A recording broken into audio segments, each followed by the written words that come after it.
ఏ బాటైనా పర్వాలేదంట, సమయంతో సాగటమే మన సింపుల్ సిద్ధాంతం.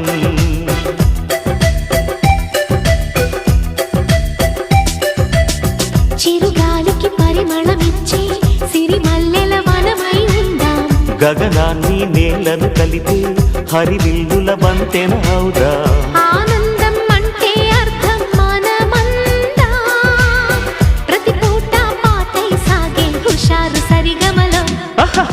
ఎన్నో ఎన్నో రాగాలుండే సంగీతం కాదా, చల్లకి నవ్వుల కేరింత.